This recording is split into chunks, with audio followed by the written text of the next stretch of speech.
Mangler Step 2, bentornati. Andiamo avanti con il Mangler, facciamo tutte quante quelle parti a base che ci serve per levare via le sporcature dell'aerografo, quindi faremo il nero dei goblin, metteremo a posto il legno, cominceremo a fare i colpi di luce e probabilmente anche le lavature. Vediamo un attimino dove arriviamo oggi, se sarà necessario fare qualcos'altro, se più o meno arriveremo a fine. Dopo la sigla.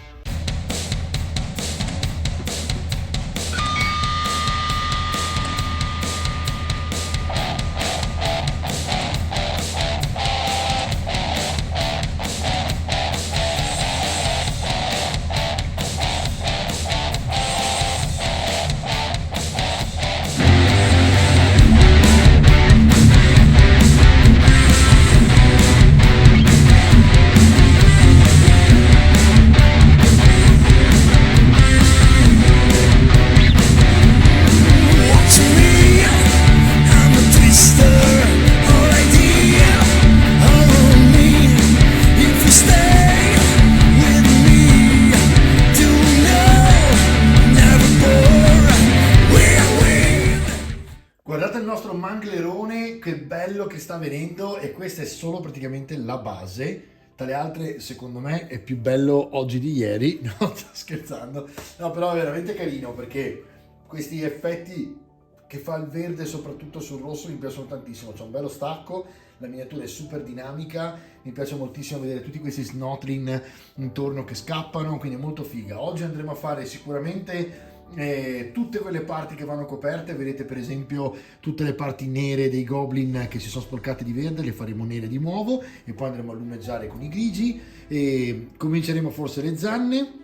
Dobbiamo fare il metallo della catena, vi farò vedere un nuovo modo per fare la ruggine. Attenzione, perché oggi vedrete un nuovo modo per fare la ruggine e ormai questo canale è il canale del Rust e niente, andiamo avanti, quindi tra un pochino ci vediamo e mettiamo a posto il nostro Mangler andando avanti.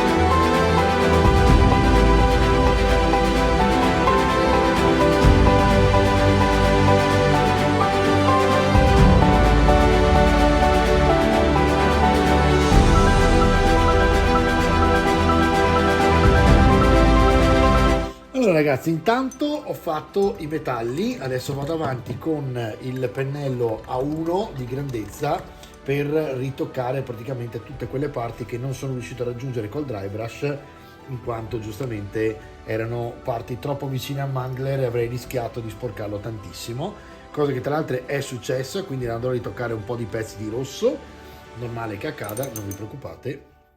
Quindi andiamo semplicemente con il pennello nelle parti più complicate, che possono essere tipo queste qui che vedete appunto vicino al Mangler, che allora andiamo a fare praticamente a mano. E perché uso il dry brush? Perché il dry brush di solito permette di avere già una prima sfumatura molto più realistica sul metallo ed è molto diverso che farlo come lo state vedendo adesso a catena, diciamo, cioè su questa catena fatto praticamente a mano, perché a mano praticamente colorate tutto a liquido e dopo ovviamente fate lavature eccetera eccetera, ma fare il metallo con la lavatura nera sopra una base completamente colorata, quindi con la campitura piena, non è uguale che farla su una campitura già sporcata di metallo con base nera, è tutta un'altra cosa.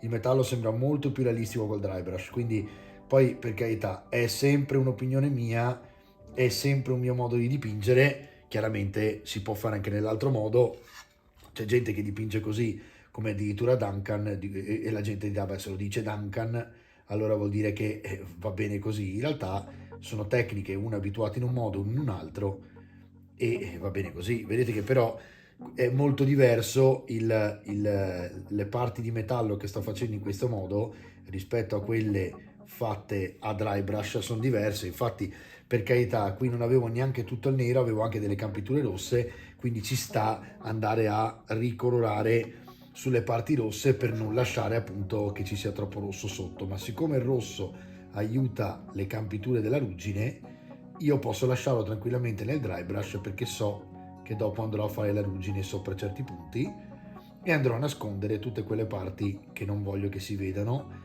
con il metodo che vi farò vedere. Metodo che semplicemente utilizza 3 colori della Green Stuff.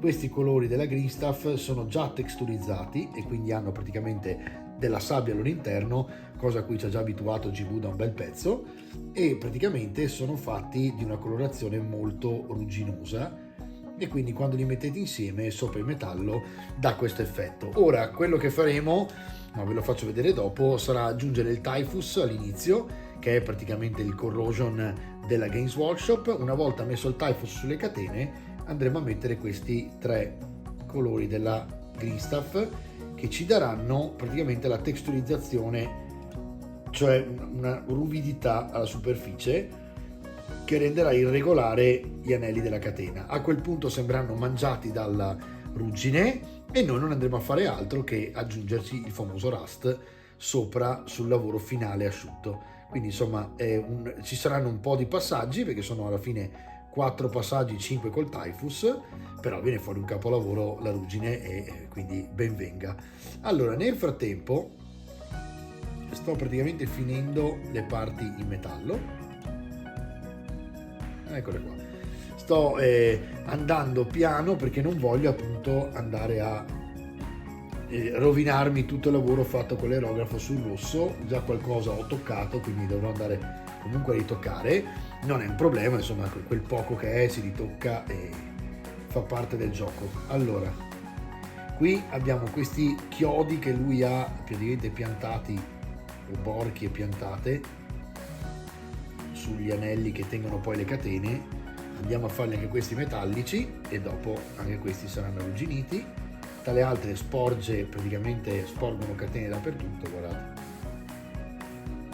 Quindi pezzi di metallo che sporgono da tutte le parti, guardate che bellezza.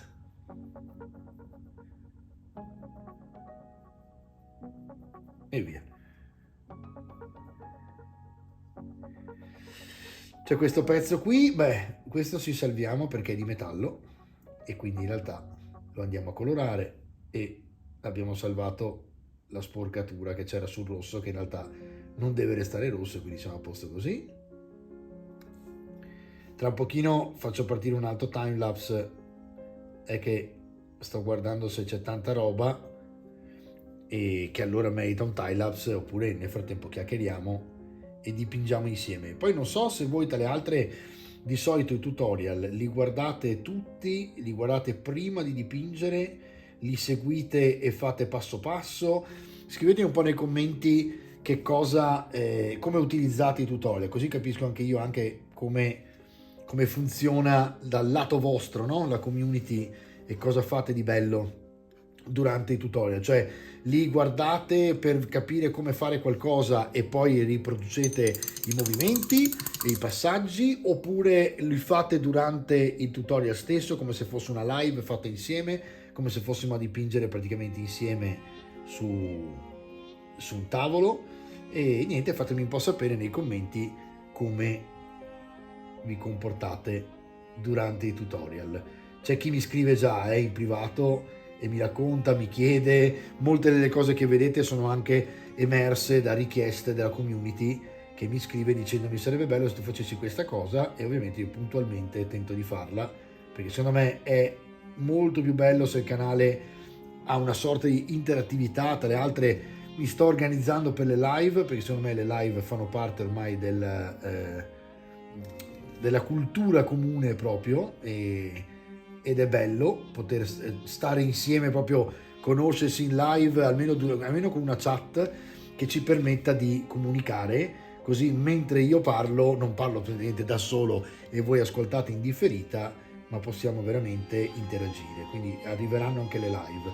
ci sto lavorando, sto ancora tra le altre pensando se farle direttamente su YouTube o se iniziare per esempio anche su Twitch, però diciamo che le cose non sono, una non distrugge l'altra, nel senso che ci sono dei programmi per le live come StreamYard che permettono di fare la live contemporaneamente su Instagram, su Facebook, su YouTube e su Twitch. Il canale di Twitch è già pronto da un bel pezzo, da più di un anno, non l'ho mai utilizzato perché ovviamente in questo tipo di mestiere, cioè quello del vlogger, bisogna fare una cosa massimo due alla volta, poi anche questo è un parere mio personale, però se vi concentrate di più su un singolo social o massimo due avete dei risultati in un certo lasso di tempo che tra le altre avreste dovuto già ragionare fin dall'inizio pianificandolo, perché è proprio un lavoro. Se invece fate molta dispersione o avete un team che vi segue, ma se partite da soli, perché generalmente il team arriva quando siete già a un ottimo risultato e un ottimo livello in cui ormai non potete fare più niente o più tutto da soli, e allora cominciate ad attaccarvi a chi può aiutarvi, e quindi in quel caso lì andate giustamente a fare più cose, ok? Allora, io sto guardando, bene, qui c'è ancora metallo secondo me, quindi possiamo arrugginire tutta questa parte qui, guardate che bellezza. Bellissimo, questo verrà fuori bellissimo, perché adesso poi tra le altre, vedendolo tutto metallico, non è neanche bellissimo, no? Però dopo immaginandolo già tutto lavorato, eccetera, viene fuori capolavoro. Ovviamente tra le altre il tocco finale che comincerà a dare veramente spessore alla miniatura sarà quella delle lavature. Quando faremo le lavature sarà il momento in cui vedremo finalmente nascere il mangler, capendo dove ancora mettere le mani e dove potrebbe restare così com'è. Quindi ci vuole ancora un po' di tempo per arrivare a quella parte lì, perché è una miniatura comunque grande e richiede tempo. Anche sul tempo dell'hobby avremmo da dire e da parlare, nel senso che moltissimi, e io compreso per carità, giocano ai videogame e la nostra generazione è impermeata, no, dei videogame. Il videogame diciamo che è all'opposto esatto di quello che fa sostanzialmente l'hobby delle miniature e l'hobby del modellismo statico in generale, no? Qui c'è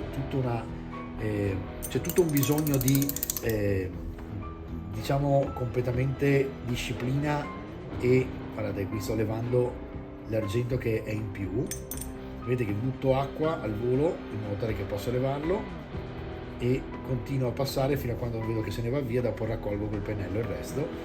Questo perché non voglio che venga glitterato. Al di là di questo, dicevo che effettivamente qui c'è un tipo di disciplina richiesta, che è quella proprio di stare ore in silenzio quando siete da soli. Magari avete un po' di musica, ma sicuramente è un hobby rilassante che però insomma richiede tanta disciplina per stare fermi lì a lavorare, no? Mentre il videogame sicuramente è un tipo di svago che dà tutto subito. Io sono sempre stato del parere che uno non esclude l'altro e che ci sono momenti per questo e momenti per quello. E c'è chi invece fa le differenze. Io vi posso dire, quando ero per esempio manager in GV o avevo il negozio mio, ho visto tanti papà rimanere molto colpiti per praticamente diciamo le interazioni che avevano con i figli, no? E quindi mi ringraziavano perché, avendo fatto scoprire l'hobby ai figli, poi in realtà i genitori giocavano più dei figli, c'era questa interazione con i figli che non era un po' sparita grazie ai videogame, perché il figlio si piazzava davanti al videogame ed era più comodo, diciamo, lasciarlo lì, no? Ragazzi, io adesso vado avanti con un timelapse e ci vediamo quando ho finito tutte le parti in argento e le parti nere dei goblin, così abbiamo più o meno coperto tutte le sporcature. A tra poco.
timelapse è stato davvero lungo, vero ragazzi? Allora, vi sposto il mangler un po' più in centro alla camera, spero che si sia visto qualcosa, che devo ancora vedere la registrazione e a volte ho dovuto spostarmelo un po' più per me. Comunque, una cosa importante da dire su questi passaggi. Allora, quando ho fatto le zanne, se vedete, ho lasciato dei triangolini praticamente partendo col pennello dalla base del dente, tenendo la punta molto sottile, appuntita, e aprendola man mano che vado verso la punta del dente. In questo modo lascio quei triangolini che vedete, che diventeranno molto comodi quando metteremo il wash. In questo caso io voglio mettere addirittura un palette bone dello speed paint per farli un po' più scuri, e dopodiché ridaremo un po' di colore sulle punte, ma in questo modo avremo tutti gli interni che saranno contrastati dal marroni e verranno benissimo.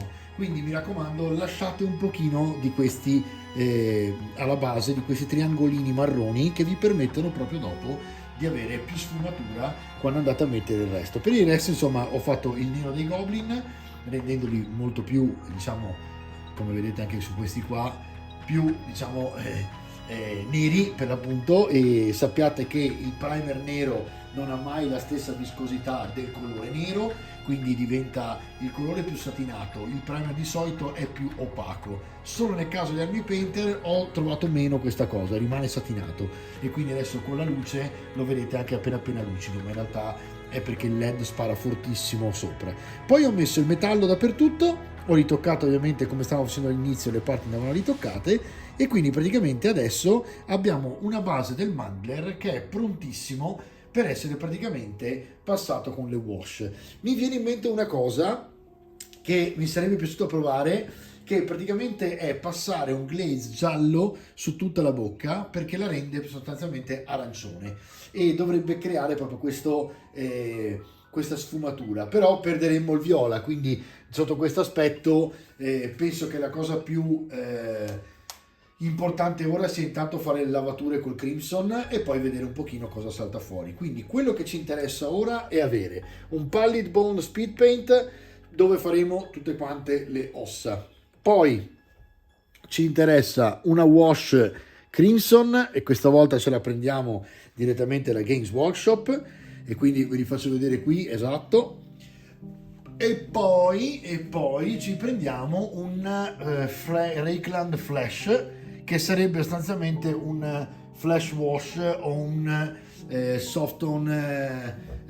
un flash wash della Army Painter. In questo caso uso il Flash Reikland, che mi dà delle connotazioni abbastanza rossastre, quindi con questi 3 wash dovrei riuscire a ricoprire tutto. Poi ovviamente mi manca l'ultimo, e ce l'andiamo a prendere da Army Painter direttamente, che è il Green Tone, che è praticamente la wash per la pelle verde dei Pelle Verde. Andremo a diluirla un pochino con il Technical Contrast, o il Medium, comunque chiamiamolo così, perché voglio andarci piano, perché mi piace molto la sfumatura chiara che hanno le pelli dei Goblin, e non voglio esagerare perché altrimenti poi ci perdiamo questa parte chiara. Quindi un po' alla volta, stratificando, andremo sostanzialmente a fare le wash verdi. Quindi io direi un altro timelapse per le wash. Sappiate che sul rosso del mangler passerò il wash Flash Shade Reikland, sulle gengive passerò il Coronburg Crimson, solamente sulle zanne, quindi sui denti e le zanne, passerò il Palette Bone, che non è un wash ma è uno speed paint, e ultimo wash per le Pelle Verde, il Green Tone del Army Painter. Ok ragazzi, quindi queste 3 cose in un'altra timelapse e vediamo quanto dura. A tra poco.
Bene ragazzi, allora stiamo per chiudere la puntata delle wash dei particolari fatti, perché più o meno ci siamo. Adesso lasciamo asciugare le wash, io nel frattempo metto il Typhus sopra tutto il metallo, quindi altro timelapse per quello.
Ragazzi, anche il Typhus Corrosion è andato, l'abbiamo messo su tutto il metallo, ovviamente casuale, in modo tale che qualcosa traspaia del metallo sotto, poi andremo a fare la ruggine e sopra rifaremo il dry brush dei colpi di metallo, come se appunto nei punti in cui la catena tocca in giro nemici piuttosto che pavimento, eccetera, si scheggi e torni molto lucido e molto limpido il metallo. Al di là di questo, avete visto, si sono ingialliti molto i denti, perché li abbiamo passati con il Pallid Bone, che non è un wash ma è uno speed paint. Vi ricordo che la differenza fra wash e speed paint è che i wash sono una sorta di inchiostro sporco del pigmento e quindi molto liquidi, permettono di andare solo nei recessi e lasciare praticamente un effetto velatura, come l'avete visto qui, ma è già scomparso praticamente sulla miniatura, mentre i speed paint, che sono praticamente i contrast, sono pigmenti wash fortemente pigmentate, quindi wash con una componente forte di colore, e che quindi lasciano molto più che una velatura e trasformano proprio la base, perché normalmente la base è bianca e voi con un speed paint rosso dovreste avere quasi l'effetto che vedete qui.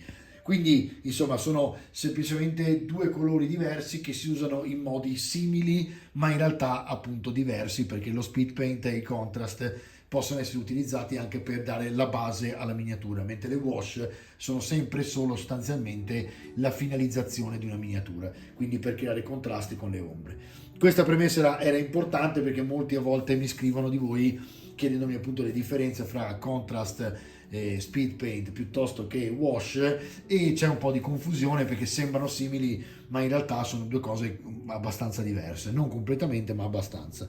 Mi manca un po' di Typhus qui sul dentone, ma dopo andiamo a vedere insomma quando è asciutto. Io ragazzi direi che vi lascio questa puntata fermi qui guardando praticamente come si asciuga la miniatura per ora, e quando saremo praticamente domani, insomma la trasmissione di domani, faremo praticamente la lingua e faremo tutte quante luci, perché quindi sarà asciutto, tutto bene asciutto, e potremo fare le luci, e dopodiché faremo questo effetto ruggine sulla catena con questo metodo di Greenstuff che usa 3 colori texturizzanti con la sabbia all'interno, di 3 colori che vanno molto verso, anche 4 volendo, perché ne ho 4, che vanno praticamente verso la ruggine, che metteremo intorno alla catena per farla proprio mangiata e rosicchiata dalla ruggine, che sapete crea quel polvere che appunto viene chiamata rust. E poi praticamente metteremo proprio sul finale il nostro rust della Dirty Down, che sempre fa un buon effetto. Detto questo, ragazzi, un bel recap e ci vediamo domani per, credo, l'ultima puntata sul Mangler. A tra poco.